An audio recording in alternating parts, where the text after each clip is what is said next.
Good morning to all. Let's talk my party house theory. I first published this segment in May of 2023, so keep in mind that is a full 20 months ago. It's my only true theory in 2 years extensively covering this case, and was based on the quote, alternate suspects, third party defense we may now likely see arise at trial. Obviously, there have been massive updates to the case since that time, so also keep in mind this is subject to edit and finesse as you may or may not see fit.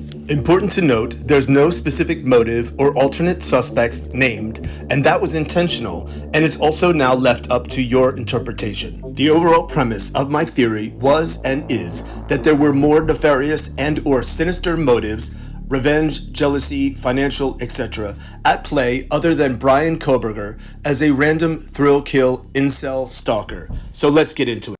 What's up, guys? Alright, let's discuss the party house theory. Is there more to the story and events leading up to the murders than just BK as a stalker? Who killed MKXE and why?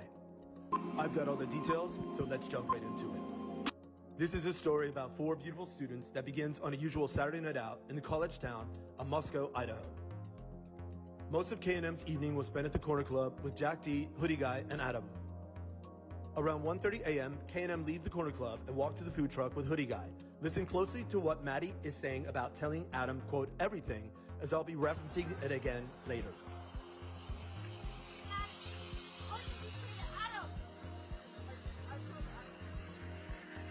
K&M order food, then take a car home.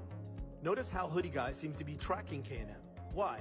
Also, a person is alleged to have said at the food truck, quote, I'll go get the dog, Benjamins are my friend. Welcome back.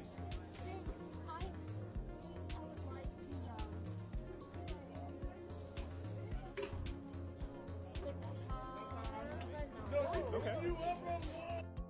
Meanwhile, Ethan, Xana, and Bethany's evening was spent at the Sigma Chi house. There was allegedly a fight. What was it about, and was Ethan involved? By 2 a.m., Kaylee, Maddie, Ethan, Xana, Dylan, and Bethany were all home at 1122 King Road. For the next hour, the residents were likely socializing in the common areas, eating food, and relaxing as they normally would. Were there guests that had been invited over or that were coming over? And where the heck was Murphy?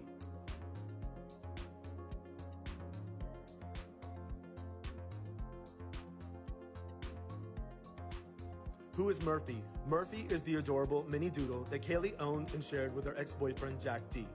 It is my belief that Murphy was missing when K&M returned at 2 a.m. Between 2:30 to 3 a.m., K&M both placed a series of rapid calls and texts to Jack D. The last text that Kaylee sent to Jack D was, quote, we share a dog, get back to me, please come over.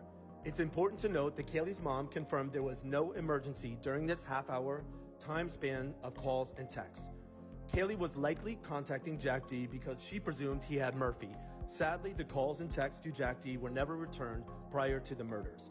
Murphy was later found unharmed in Kaylee's room by law enforcement. So was Murphy intentionally removed to keep him from making a commotion in defense of his master, Kaylee, or even possibly as a bartering tool or intimidation factor?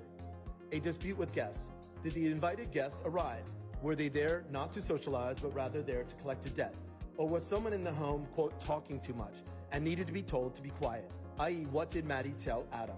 Did the discussion between the residents and guests become more heated due to resistance and unresolved differences? Did the guests then decide to call in backup guests to later arrive outside?